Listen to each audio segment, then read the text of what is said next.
گفتگو کریں گے، لیکن سب سے پہلے میں چاہتا ہوں کہ آپ یہ ارشاد فرمائیں کہ دعائے حزب البہر ہے کیا چیز؟ بسم اللہ الرحمن الرحیم مولاي صل وسلم دائما ابدا علی حبیبک خیر الخلق کلہم رب اشرح لی صدری ویسر لی امری واحلل عقدۃ من لسانی یفقہوا قولی۔ دعائے حزب البہر جیسے کہ اپنے نام سے ظاہر ہے کہ حزب کہتے ہیں دعائی ہی کے لیے استعمال کیا جاتا ہے، تو یہ سمندر کی دعا ہے صحیح۔ اپنے نام کے یعنی میننگ کے اعتبار سے اور دعا کی اہمیت کے حوالے سے۔ ابھی آپ نے شروع میں آیت طیبہ پڑھی، اللہ تعالیٰ نے ارشاد فرمایا وَإِذَا سَأَلَكَ عِبَادِ عَنِّي فَإِنِّي قَرِيبٌ أُجِيبُ دَعْوَةَ الدَّاعِ إِذَا دَعَانِ فَلْيَسْتَجِيبُوا لِي۔ صدق اللہ العظیم۔ کہ جب حبیب صلی اللہ علیہ وسلم میرے بندے آپ سے میرے بارے میں سوال کریں تو آپ انہیں فرمائیں کہ میں قریب ہوں سبحان اللہ، اور میں دعا کرنے والے کی دعا کو قبول کرتا ہوں، سبحان تو اللہ۔ چاہیے کہ مجھ سے دعا کریں۔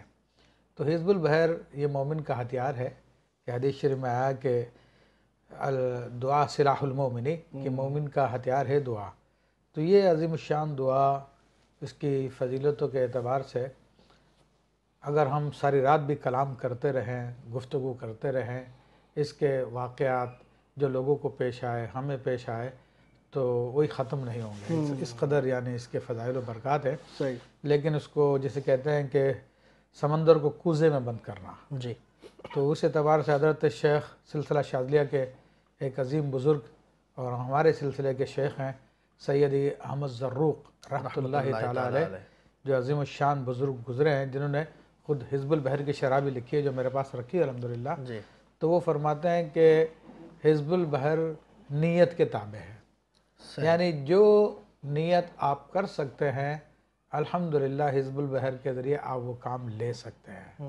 تو یہ اس کی یعنی مختصر لفظوں میں اس کے فضائل کی میں نے بات بیان کی ہے، ورنہ یہ دعا جو ہے بہت ہی اہمیت کی حامل ہے، اور خود سیدنا امام ابوالحسن علی الشاذلی رحمۃ اللہ تعالیٰ علیہ کہ جن کے ذریعے امت کو یہ دعا ملی اور یہ تمام سلاسل کے اندر جاری و ساری ہے، سبحان اللہ۔ تو وہ خود فرماتے ہیں کہ میری اس دعا کے پڑھنے سے انسان کا سینہ توحید الہی کے لیے کشادہ ہو جاتا ہے۔ سبحان اللہ، سبحان اللہ۔ اچھا،